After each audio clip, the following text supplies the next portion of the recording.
Hello and welcome back to Girls Got Game. Today we'll be talking WNBA and some of the league's standout players, the beginning of college and pro football season, and an absolute legend's retirement. So stay tuned because Girls Got Game starts right now.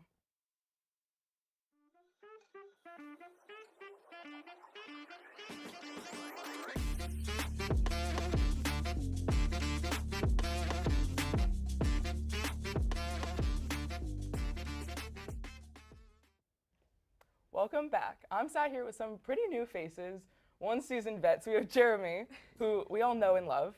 We have kind of an on-air debut in the studio, Kenny Harris, and an absolute on-air debut with Ashley Rowe. How are you guys feeling today? I'm feeling so good. I'm so excited. Yeah, Kenny? I'm excited. I've been on the off season, which was on YouTube, but this is my first studio show, so I'm very excited to be here.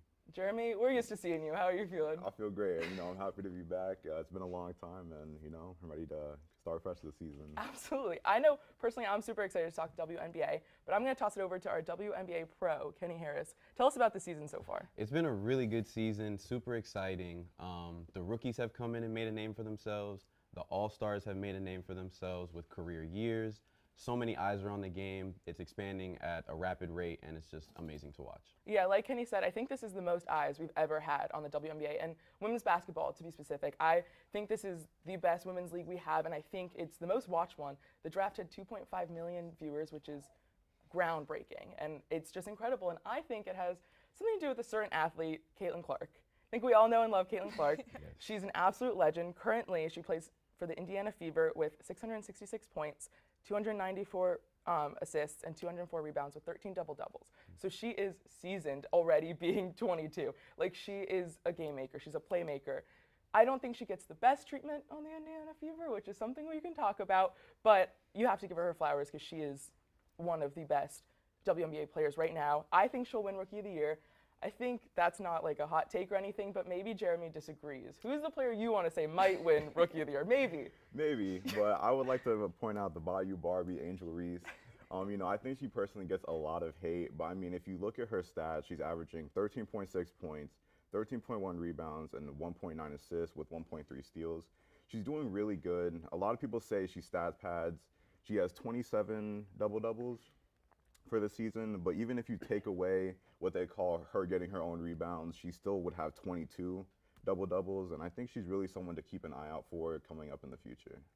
And they call her, what did you say, the double-double merchant? Oh yeah, the double-double merchant. That's really what they call her. I mean, like, what a nickname to have. That's amazing, yeah. There's no beating that. Like I said, she gets double-doubles, but like I said, take away her offensive rebounds, they're like, oh my gosh, she misses and gets the rebound, but she still would have 22 without them. So it's just, they can hate. They can hate. They can hate. That's what it is. However, I think we do need to talk about something that I brought to your attention. Oh. She is out for the rest of the season. What do you think that's going to mean? Honestly, that's really saddening to hear considering that she was on a hot streak. She just set the record for most double-doubles consistently in a row. And so, she ended with what, a 3? She ended her career with a 3. And, that's something I feel like it's to silence the haters because they were like, oh, she can't shoot. Oh, she only does long twos and they bounce out. But, Well, she did, hurt her wrist, didn't she? Yeah, so we'll see how that, pairs for the future. But we wish her the best. Yes. yeah, I do wish her the best. Because she's totally watching. We wish her the best. Yes. For sure. And we'll hope that they make a playoff push. Even without her, I think they'll be able to do it. Maybe. Maybe not, but, I have strong hopes for their team in the future for sure. Absolutely. And, we were talking about rookies, so I'm going to pass it over to Ashley, who has a vet. Who do you want to talk about? Yes, I would like to talk about Jonquel Jones. She's playing for the New York Liberties, and as a newer viewer of the WNBA, she's so fun to watch. She's forward center, very powerful. She's got, I'm pretty sure, a 6'11" wingspan, and she's 6'6". So when she's up at the net, she's blocking baskets and everything. It's so interesting to see her team chemistry as well. I love watching her play. The Liberties are such a fun team to watch. Her and Anescu and Stewie and Lainey Hamilton, it's almost like they have one mind. They're sharing one mind when they play. They move so fast that it takes me a second to really realize what's going on. Right. No, they're such a fun team to watch, especially Jonquel. You just watch her, and I feel like she always just has the ball. And I was watching highlights of her yesterday, and it just you don't even think it's not going to go in. She shoots, and it's right in. I know, It's yeah. so impressive. But to talk about another impressive player, maybe the MVP of the season, Kenny, who do you want to talk about? I think absolutely the MVP of this season, and that's A'ja Wilson. And it's pretty funny that we were just talking about the Liberty because last year, Brianna Stewart, who's on the Liberty, took home the Most Valuable Player award. And I think that woke up a bully in A'ja Wilson because since then, she beat the Liberty in last year's finals, won finals MVP, went to the Olympics, won MVP in the Olympics, and she just hasn't stopped. She's averaging 27.3 points per game, which leads the league, 2.7 blocks per game, also leading the league, 57% field goal percentage. She's just killing right now. She's leading the Aces to hopefully their third straight championship. They're trying to three-peat. Very hard to do in basketball, but they're second in the West at 22-13. It's looking great right now. And have you guys heard of white t-shirt A'ja Wilson? I was just going to bring that up. Can you tell everybody what that means? So as I was saying, they're on the quest for their three-peat, and it's been a little challenging this season. There's a lot of new talent, especially in their conference, the Western Conference. So they've struggled a little bit, and A'ja Wilson took it upon herself to dial back her pregame fits. You know, she's very stylish, and she's just worn a white t-shirt to games. And since then, she's been averaging 30 points and 12 rebounds. So she locked in, and she's ready to make a playoff push because the season's coming to a close, and she wants another championship. Yeah, what was her quote? It was something like, I'm not going to dress all fancy until we're back in the win column consecutively. Yes. And I mean, it's working. It's working. That's what she wants to do. That's what, and I mean, not to like bring up anything about clothes, but I don't think your clothes really matter when you're walking into a game, and I think she's proving that. Whoa. What do you want to say about that? I mean, for example, let's look at the fashion show. I mean, we're on Girls Got Games, but the NBA is a fashion show when it comes to walking out for games.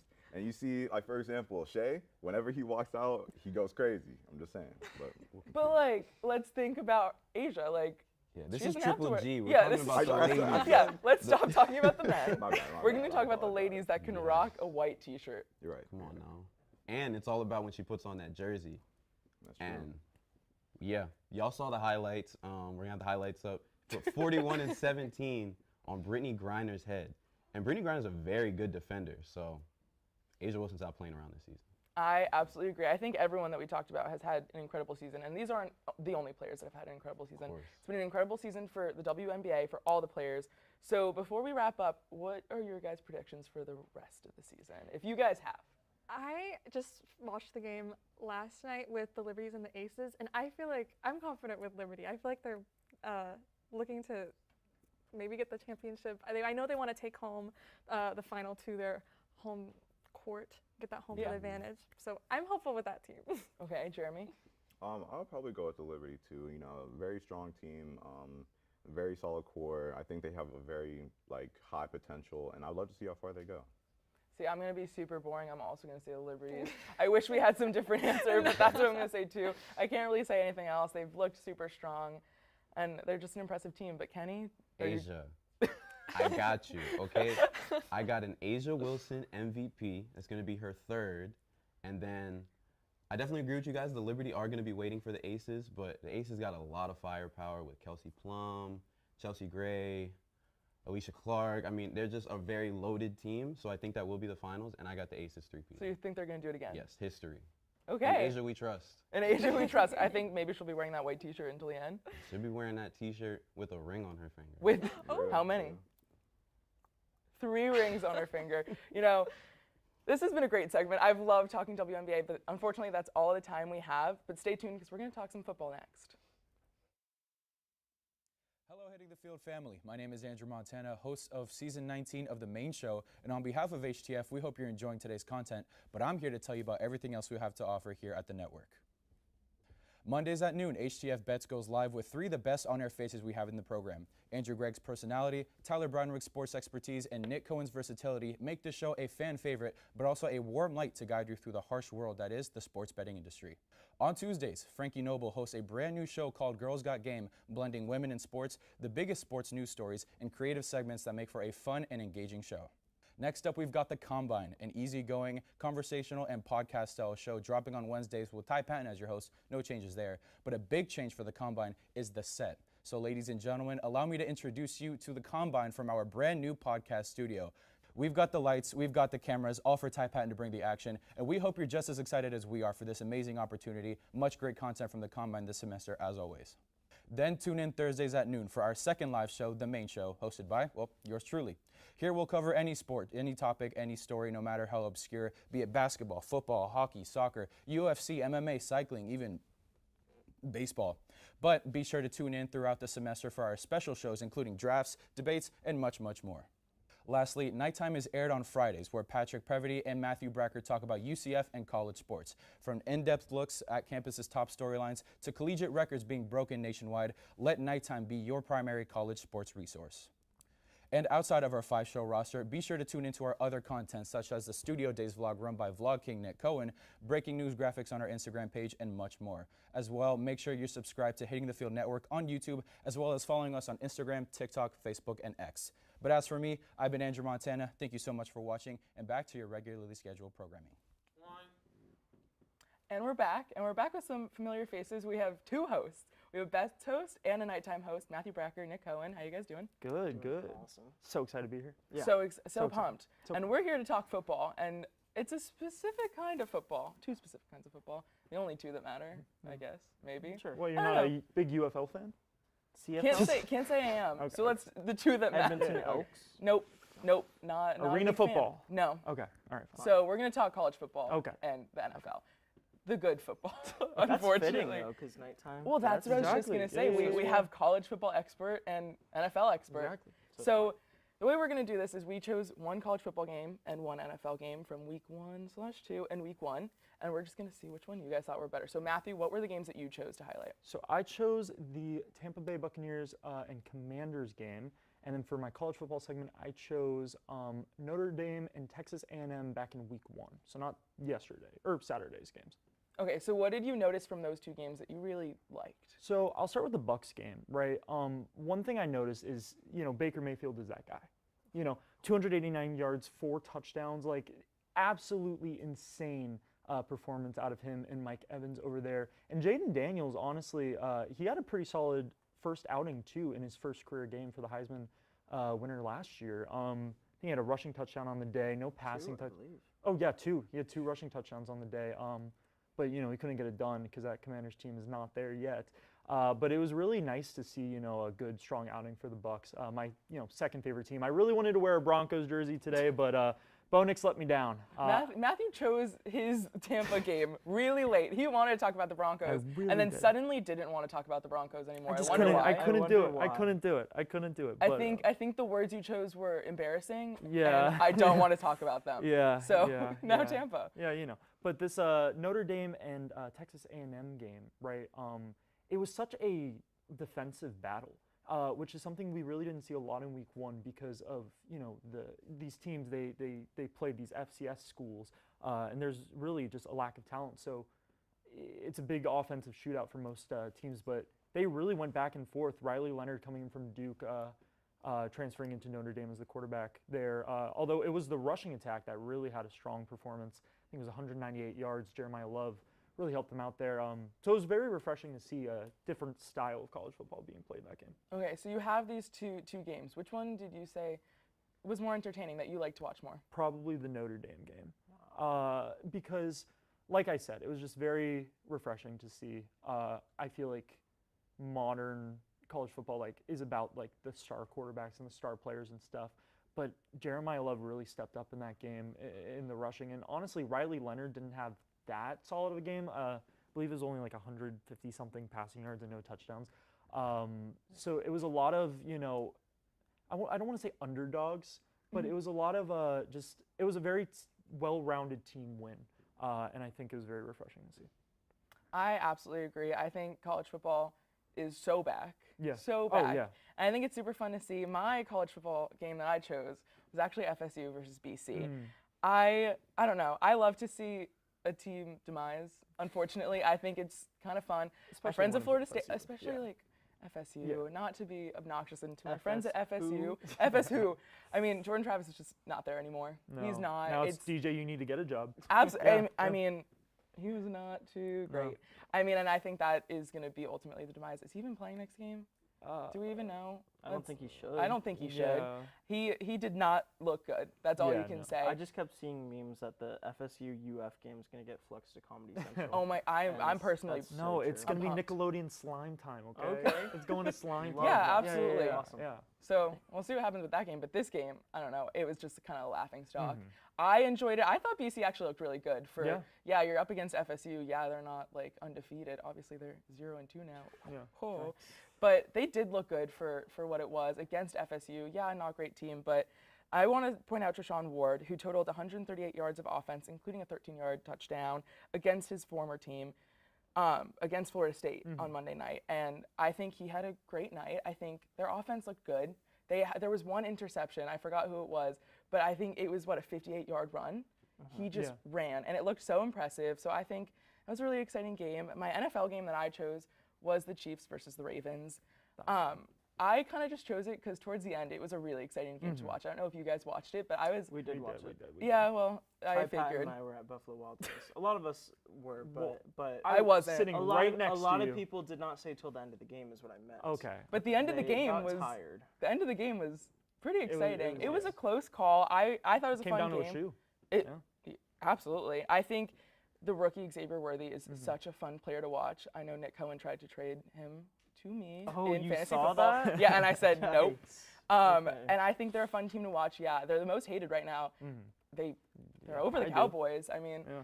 and also it's kind of fun to see a certain celebrity that I know nobody else wants to see, but I like to see her. So it was a really fun game to watch because you also saw Taylor Swift. Even though I know nobody in this room wants to see Taylor Swift, but Just I go want to to a see her. concert. Maybe a few people. I see some few people really happy about it. I can't go to a concert. They're too expensive. Look it so up I'll on go to a YouTube. Chiefs game instead. We don't need that on NFL. I think we always You would need have more to Taylor drag Swift. me by the ankles to go to a Chiefs game. We'll never do it. I'll go to a Chiefs game Okay. in You have Matthew fun. Bracker's You can't place. do it for me Well- personally. I mean, yeah, it's football. Yeah. It's football. Yeah, okay, maybe free. Yeah. Well, even with Taylor Swift being there, I still think the FSU game was more fun to watch Yeah. just because of the demise of Oh, yeah. FSU. Everyone. Super fun. But Nick, what are your games you choose? So I'm going to start with my college game, which is Boise State versus Oregon. That was this past week, technically week 2. Before I get into some of the stats for that, I want to shout out Ashton Jaunty, the running back for Boise State. He's on a tear. He's the best running back in college football right now. Nope, it's not up for debate. Whoa. The week before, week 1, against Georgia Southern, he had 271 total yards and a whopping 6 touchdowns. But that was against Georgia Southern. So then, against Oregon, the week after, you might think, okay, well, this is really going to be a test if he's like actually good or not, because Oregon they were regarded as the top 5 team. He then had 192 rushing yards, 3 touchdowns, and then 2 more receptions for 8 yards, so 200 total yards. So I think he's legit. I think he's the I best do running too. back. Matthew, what's your complaint about this? I'm an RJ Harvey guy. He's second. Is that bias though? Yeah. It could be a little bit, but look, I mean, we saw him at both of these games. Like, he's the real deal. 4 touchdowns the other day. 4 I touchdowns. understand, Yes. But 6 week 1. I just think, you know what? I know we talked about it a little bit before the show. I think it's a little too early to call it now. My only thing with the Boise State running back is, I mean, he's playing in the Mountain West. That's fair. But I mean, you can't really talk about lack of. But still against Yes, Oregon. because I mean, what RJ Harvey played against New Hampshire, so And we Sam just Houston. have to wait But until he conference looked play starts. looked great. Yes, and he will continue to look Exactly. great. I Both agree. of them will. Exactly. And so, but like Oregon still had a respectful game. Dylan Gabriel and Evan Stewart, they had a good connection and all that. But my NFL game, which I think was actually a little bit better, just because in college you often get a lot of blowouts.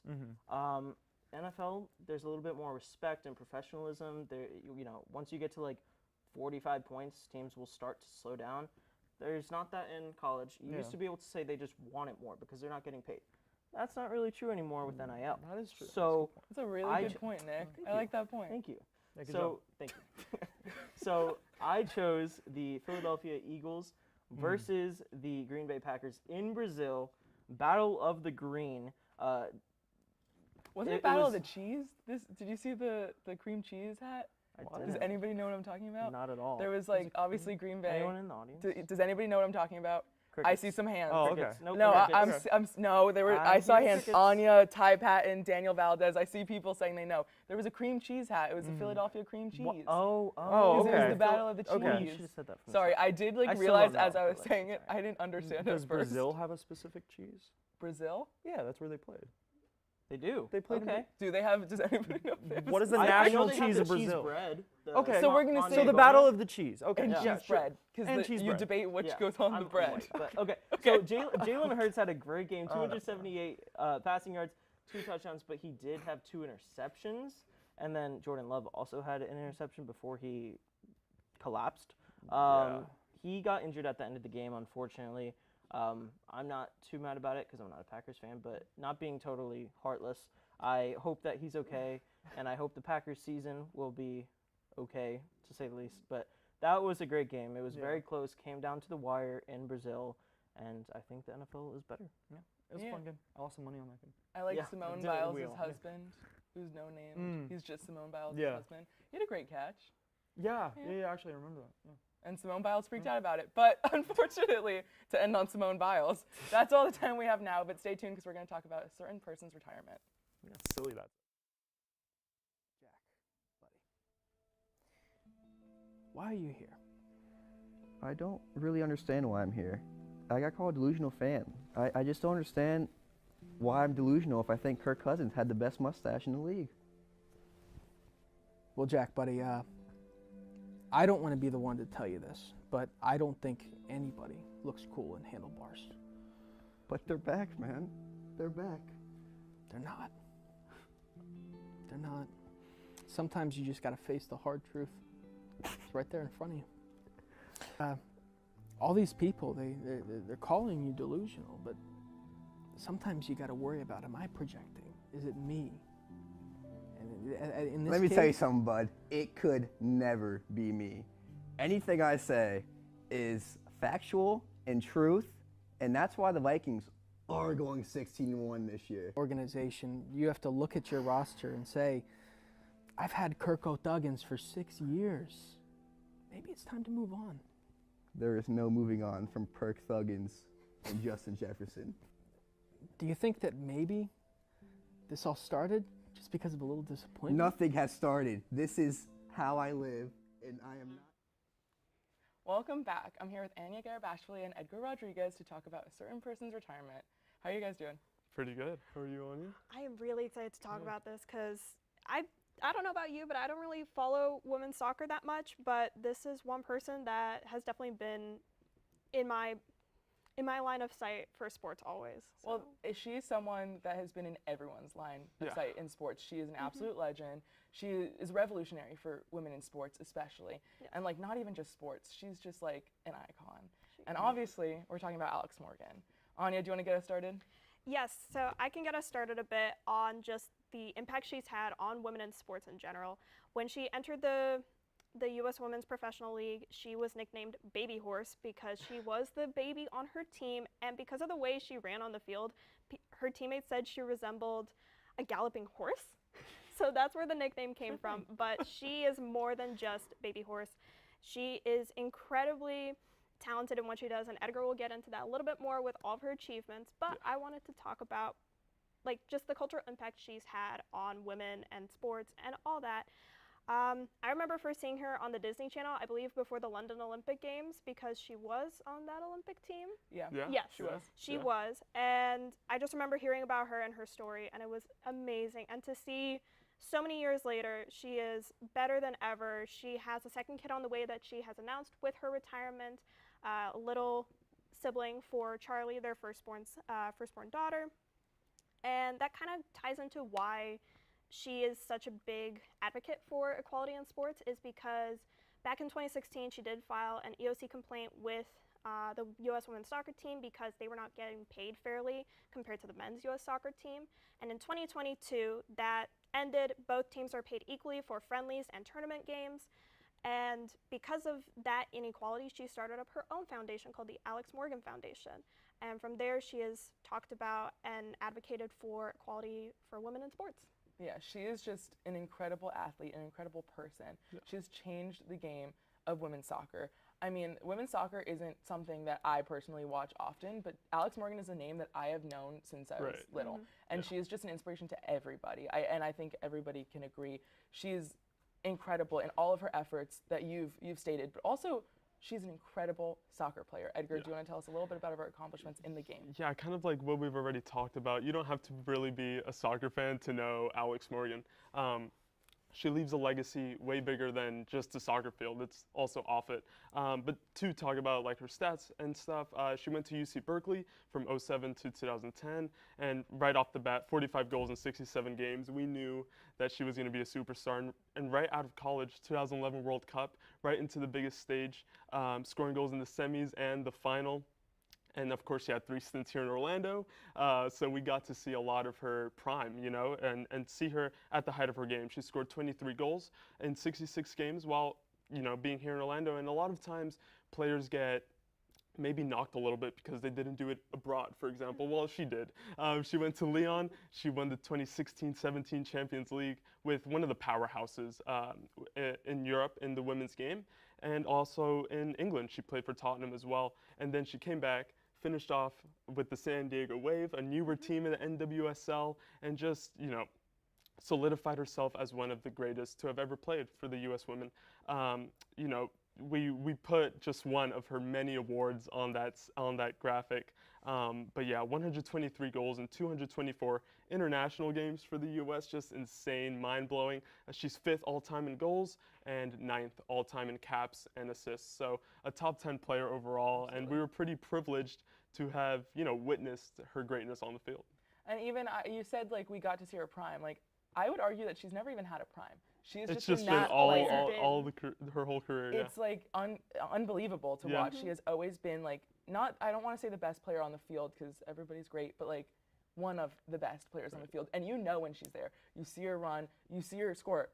You just listed all her stats. So many goals. She's the attention grabber. She is. Like there's one in every sport, and she is it for women's soccer. 100%. I don't know if you guys watched her last game. Her last game was yesterday for San Diego. It was everywhere. It was everywhere. Like I've watched some emotional games in my tenure as a sports fan, but that was rough. That was really It's the end of an era. And they subbed her out in the 13th minute. Yep. Yep. And they scored in the 13th minute. Yeah. Yep. It was incredible. Yeah. It was meant to be. It was, I don't know if you guys saw, like she took off her shoes on the field. Yeah. She missed her last penalty kick, which upset me. I thought they should have just let it in. Yeah. We'll forget about that. But though. we'll forget about that. That won't be remembered. It won't.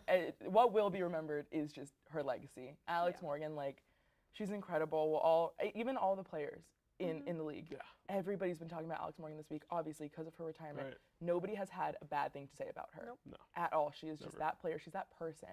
And, like, she's more than just a soccer player. Yeah. She's, like, I don't want to use the word influencer because that means something now, but, like, she is so influential in everything. And I think she's incredible. Do you guys have anything you want to leave off on with her career? It's definitely going to be weird not hearing her as a professional athlete anymore, but I don't think this is the end of her impact anywhere. I think we're still going to be talking about her for decades on end. Absolutely. I absolutely agree. Unfortunately, that's all the time we have this week for Girls Got Game. Thank you to all the guests that joined me. It's a really fun episode, and we'll see you next week for another episode of Girls Got Game.